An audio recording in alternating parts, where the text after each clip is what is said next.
Hi, my name is Sam. This is Nothing Definitive. Today I want to talk about the desire for justice.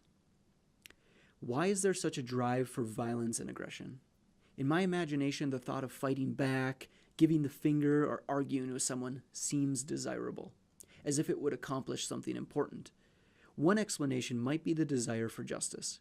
When someone wrongs me, even in a trivial way, I feel compelled to settle the issue. If it remains unresolved and I access the memory later, it will be tainted with negative emotions. I will feel unfairly wronged by the individual or institution without the subsequent positive emotion of justice being served. However, if I could equally return justice upon them and walk away from the situation feeling it was properly settled with no permanent damage, then the memory would feel reconciled or neutralized. It would have the positive feeling of fairness. However, you're unlikely to ever equally reconcile an injustice. The result will always either slightly favor you or the source. It should also be noted that if you took justice too far and it became revenge, then you might not achieve the goal of reconciliation at all. The memory would load with a feeling of negativity, assuming you felt guilty for taking such extreme action, especially if it was outside the realm of legality and you were worried about criminal charges. This also brings up justice optimization and counterattacks from the source.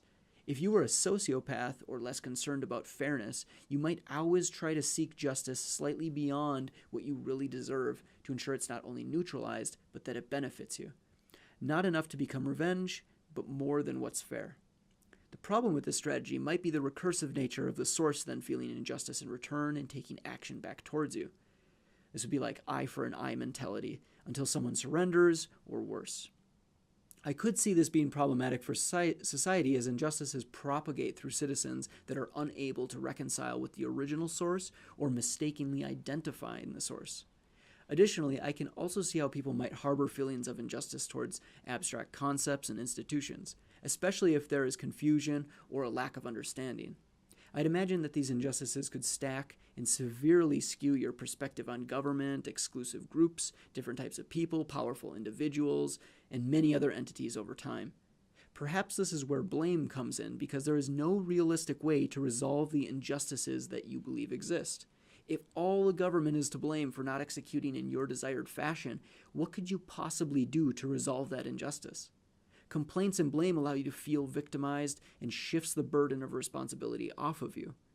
What if all that exists because you simply have unresolved injustices? And what if those injustices are not even accurate? You might be living inside a fantasy world of your own making where you feel marginalized by evil entities that you don't even really understand. Thanks for listening.